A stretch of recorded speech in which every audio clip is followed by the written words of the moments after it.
प्रिय मित्रों, नमस्कार। ज्योतिष एवं आयुर्वेद के हमारे YouTube चैनल ज्योतिषाचार्य वैद्य वी एस सोनी में आपका हार्दिक स्वागत है। मैं हूं ज्योतिषाचार्य वैद्य वी एस सोनी। मित्रों, आज हम चर्चा करेंगे हथेली में बनने वाले राजयोगों के बारे में। मित्रों, हमारे हाथ की हथेली में 32 प्रकार के राजयोग होने के चिन्ह विद्यमान रहते हैं। ये चिन्ह सांकेतिक रूप से हथेली में होते हैं। इन चिन्हों का फलाफल, उनके लाभ क्या हैं, इस बारे में विस्तार से चर्चा करेंगे। मित्रों, पहले नंबर पे है अपना छत्र।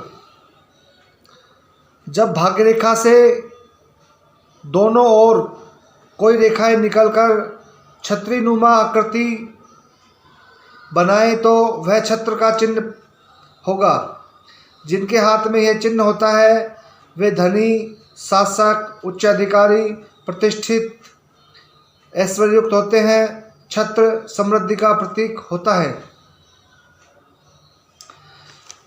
दूसरे नंबर पर है कमल। जब हृदय रेखा अन्य रेखाओं से कोई रेखा निकलकर कमल के समान आकृति बना ले तो वह कमल का प्रतीक चिन्ह होता है। ऐसा व्यक्ति पवित्र, सात्विक, धार्मिक, ऐश्वर्यशाली, धनी होगा। यदि वह गरीब घर में भी जन्मा हो तो भी अपने कुल का नाम रोशन करेगा। कमल लक्ष्मी का प्रिय होता है, अतः उस व्यक्ति के पास लक्ष्मी हमेशा निवास करेगी। अब बात करते हैं धनुष चिन्ह की। मंगल पर्वत से कोई रेखा घुमाव लेकर शुक्र पर्वत तक जाए तो धनुष का प्रतीक चिन्ह होगा। ऐसा व्यक्ति वीर, पराक्रमी, निडर, धार्मिक, परोपकारी होते हैं। धनुष को पराक्रम का प्रतीक कहते हैं। अब बात करते हैं रथ के चिन्ह की। जब मस्तिष्क, हृदय, सूर्य, भाग्य एवं शनि रेखा परस्पर मिलकर रथ जैसा आकृति बनाए, जिन जातकों की हथेली में रथ का चिन्ह होता है वे वाहन, भूमि, भवन के मालिक, धन, ऐश्वर्य, सुख भोगते हैं, वैभवशाली होते हैं।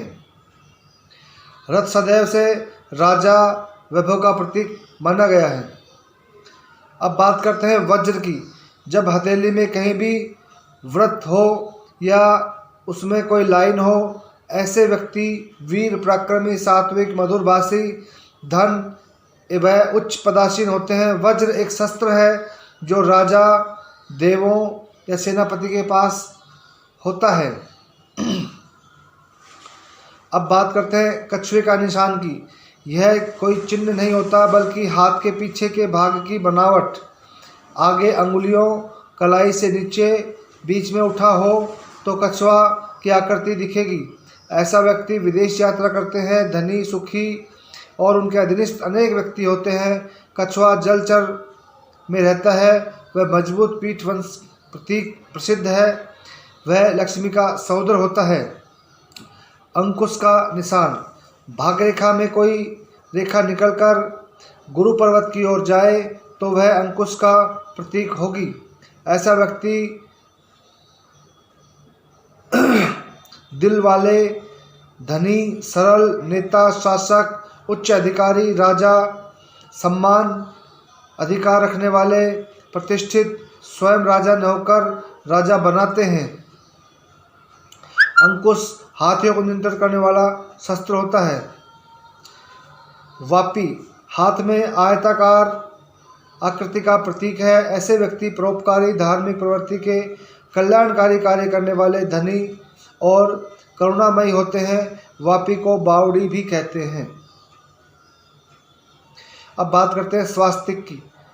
खड़ी रेखाओं को आड़ी रेखा काटे, अंतिम छोर विपरीत क्रम में घूमे, ऐसा व्यक्ति धनी, धार्मिक, विद्वान, शुभ व सात्विक होते हैं। स्वास्तिक शुभता का प्रतीक होता है। त्रिशूल का निशान। खड़ी रेखाओं में से दोनों ओर रेखा निकले, ऐसे व्यक्ति पराक्रमी, वीर, धनी, गुणी और राजसी वृत्ति के, अनुशासन प्रिय, विद्वान, सुखी होते हैं। त्रिशूल शत्रुहंता का प्रतीक व देवों का शस्त्र होता है। अब बात करते हैं सर की इसका चिन्ह नहीं होता है बल्कि बनावट से होता है। हाथ की कलाई से सैकड़ों हथेलियों तरफ से चौड़ा होना शेर का प्रतीक होगा। ऐसा व्यक्ति निडर बहादुर राजा के समान होते हैं। शेर जंगल का राजा कहलाता है। तोरण, दो समानांतर खड़ी रेखाओं में से कोई रेखा निकलकर परस्पर मिले तो तोरण का प्रतीक होगी। ऐसे व्यक्ति सफल, भूमि, भवन, वाहन आदि ऐश्वर्यशाली, सुखी, विजयी, धनी होंगे। तोरण विवाह आदि में विजय का प्रतीक माना गया है। अब बात करते हैं कल्प वृक्ष की। भाग्य रेखा से कोई रेखा ऊपर की ओर निकले तो वह कल्प वृक्ष का प्रतीक होती है।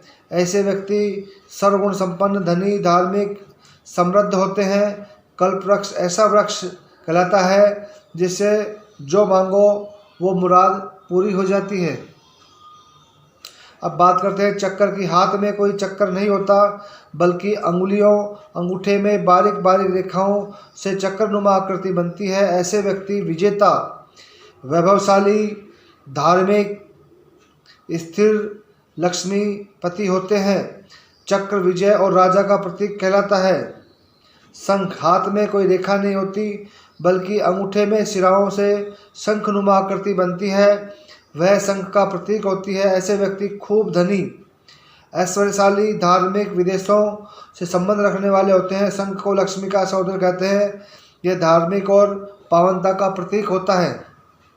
अब बात करते हैं गज। हाथ में गज का चिन्ह नहीं होता, न ही ऐसी रेखाएं होती हैं, बल्कि जिनके हाथ लंबे हो, हथेली चौड़ी और पुष्ट हो तो वह गज का प्रतीक होगा। ऐसा व्यक्ति गंभीर, भूमि, भवन, धन संपदा के मालिक, सुखी और बड़े कुल के होते हैं। गज हाथी विशालता का प्रतीक है। अब बात करते हैं वन की। हथेली चौड़ी हो, उनमें कई खड़ी रेखाएं हो। चौड़ी हथेली, भूमि, खड़ी रेखाएं वृक्ष का प्रतीक होती है। ऐसे व्यक्ति अनेक व्यक्तियों को रोजगार देने वाले भूमिपति, सुखी, धनी और परोपकारी होते हैं। अब बात करते हैं कलश की। हथेली में कहीं भी वृत्त पर खड़ी रेखाएं हों तो वह कलश का प्रतीक होंगी। ऐसे व्यक्ति धार्मिक, परोपकारी, सात्विक होते हैं। कलश पावनता का प्रतीक माना गया है। अब बात करते हैं प्रासाद। हाथ में दो खड़ी रेखाएं आगे से मिल जाएं तो वह प्रासाद का प्रतीक होंगी। ऐसे व्यक्ति भूमि, भवनाधिपति होते हैं। प्रसाद का अर्थ भवन से है। मछली, मणिबंध से ऊपर भाग्य रेखा के नीचे से रेखा मिले तो मछली की आकृति दिखेगी। ऐसे व्यक्ति विदेश संबंध रखने वाले, यात्राओं के शौकीन, धनी, विद्वान और ऐश्वर्यशाली होंगे।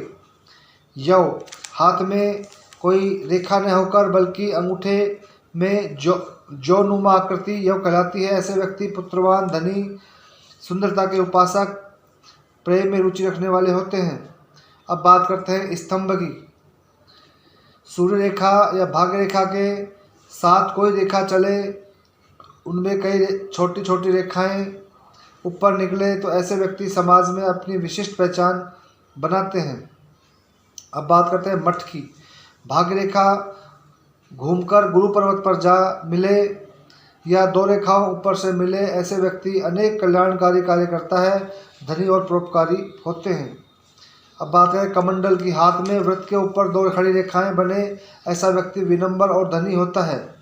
अब बात करते हैं नाग की। हाथ में कई रेखाएं परस्पर गुथकर ऊपर उठकर नागनुमा आकृति बनाए, ऐसे व्यक्ति धन संपदा से पूर्ण, रत्नों से संबंध रखने वाले, दीर्घायु और शत्रुहंता होते हैं। अब बात करते हैं चौर की। हाथ में भाग्य रेखा में नीचे से कई रेखाएं आकर मिले, चंवर जैसी लगती हैं, ऐसे व्यक्ति राजसी ठाट बाट के लिए प्रसिद्ध होते हैं।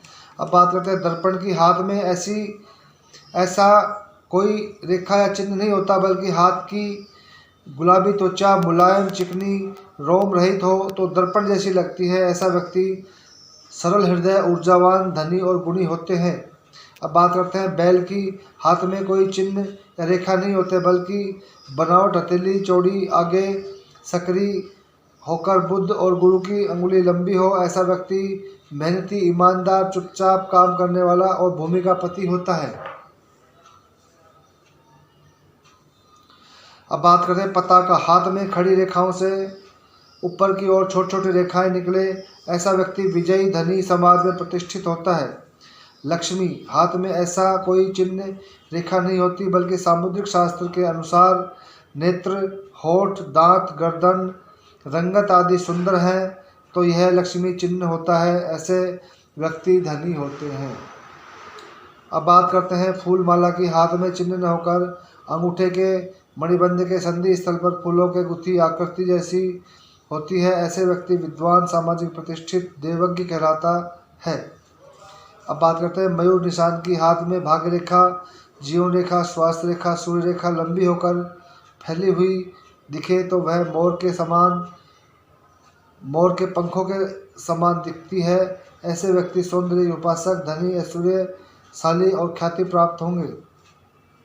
जिन व्यक्तियों के हाथ में उपरोक्त लक्षणों में से जितने अधिक लक्षण स्पष्ट और प्रतीक होते हैं, वह उतना ही अधिक राजयोग सुख भोगता है।